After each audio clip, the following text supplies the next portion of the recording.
Hello students, I am Sunil Kumar Sharma, senior physics faculty. एक बार फिर आपके सामने 31 अगस्त मॉर्निंग शिफ्ट के पेपर की एनालिसिस करने के लिए जा रहा हूँ। ठीक है ना, ध्यान से देखें। यहाँ पर एनालिसिस का मतलब मैं समझा दूँ। पता लगाएंगे किस टॉपिक से कितने क्वेश्चंस आए, उनका वेटेज क्या था, 11th के टॉपिक से कितने क्वेश्चन हैं, 12th के टॉपिक से कितने क्वेश्चन हैं, उनका डिफिकल्टी लेवल क्या रहा। इन सारी बातों के बारे में हम यहाँ पर डिस्कस करने वाले हैं। तो ध्यान से देखें, ये जो इलेक्ट्रोडायनामिक्स है ना फिजिक्स में, 12th का टॉपिक है ये, और इसका वेटेज मतलब एक नंबर ऑफ क्वेश्चंस 30 क्वेश्चंस में से 8 क्वेश्चन इसी टॉपिक के हैं।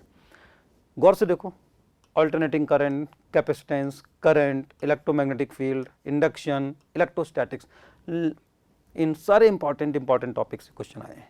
देख रहे हैं ना, कितने कितने। करंट इलेक्ट्रिसिटी को अगर देखोगे 3 क्वेश्चंस करंट इलेक्ट्रिसिटी से, यानी 12 मतलब 10% क्वेश्चन तो सिर्फ करंट इलेक्ट्रिसिटी से ही है टोटल का। ठीक है, अगर मैं हीट एंड थर्मोडायनामिक्स की बात करूं, इसमें 2 क्वेश्चन आए हैं। ठीक है, और आगे बढ़ूं, अगर मैं मैकेनिक्स, बहुत बड़ा रोल प्ले करता है मैकेनिक्स, 11 क्वेश्चन है ना। देख रहे हैं, टोटल 37%। जो इंपॉर्टेंट टॉपिक होते हैं मैकेनिक्स के, हम जानते हैं सेंटर ऑफ मास, ठीक है, 2 क्वेश्चन। देख रहे हैं, circular motion 1 question, elasticity viscosity, अक्सर करके इस टॉपिक को हम लोग कम पढ़ते हैं या इग्नोर करते हैं, 2 क्वेश्चन। यानी कि किसी भी टॉपिक को हम छोड़ नहीं सकते, क्योंकि जैसे ही इलास्टिसिटी विस्कोसिटी छोड़ोगे, देख रहे हो 2 क्वेश्चन का लॉस हो रहा है। और बिल्कुल सिंपल क्वेश्चन, क्लास में जो पढ़ाया जाता है ना उसी पर बेस्ड डायरेक्ट। ग्रेविटेशन, इलेक्ट्रोस्टैटिक्स के बाद जो हम लोग पढ़ते हैं रिलेट करके, और थोड़ा सा सैटेलाइट और उस तरह की बातें करते हैं। देख रहे हैं, 1 क्वेश्चन। इसका मतलब है rectilinear motion, rigid body dynamics, ये भी बहुत इंपॉर्टेंट होता है, 1 क्वेश्चन। यूनिट एंड डायमेंशन, देख रहे हैं, यूनिट एंड डायमेंशन 2 क्वेश्चन। यानी कि इसे भी पढ़ना बहुत इंपॉर्टेंट है। अक्सर करके हम ध्यान से नहीं पढ़ते, छोड़ देते हैं इस तरह के टॉपिक को, और फिर एग्जाम में नुकसान होता है। प्रोजेक्टाइल मोशन, ठीक है, 1 क्वेश्चन। और आगे बढ़ते हैं, मॉडर्न फिजिक्स। मॉडर्न फिजिक्स में electromagnetic wave, principle of communication, nuclear physics, semiconductor, atomic physics, total सारे मिलकर के 5 क्वेश्चंस है ना।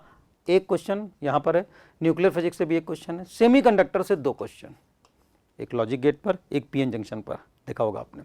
ठीक है, ऑप्टिक्स 2 क्वेश्चन, ठीक है, geometrical optics and physical optics. ठीक है, अब एसएचएम और वेव, इनसे भी देख रहे हो 2 क्वेश्चन, यानी कि 7% वेटेज।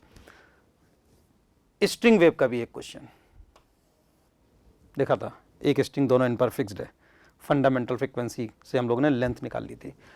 और आगे बढ़ते हैं, class wise weightage. Class wise weightage का मतलब हो गया 11th का जो पोर्शन है उससे 16 क्वेश्चंस हैं, और जो 12th का पोर्शन है उससे 14 क्वेश्चंस हैं। 53, 47, ठीक है, लगभग बराबर, थोड़ा सा ज़्यादा 11th का। मैंने देखा है इसके पहले भी मेंस के एग्जाम में इन्होंने 11th के पोर्शन से ज़्यादा क्वेश्चन पूछे, और आज भी वही है। ठीक है ना, 53%, और 12th का जो वेटेज है वो 47% है, मतलब ज़्यादा वेटेज 11th को मिल रहा है। ठीक है, और आगे बढ़ते हैं, ध्यान से देखो कौन आसान। तो हम ये मान के चल रहे हैं कि जो इजी लेवल है ना, यानी 10 क्वेश्चन बहुत आसान है, डायरेक्ट फॉर्मूला बेस्ड, जिन्हें आसानी से कर सकते हैं।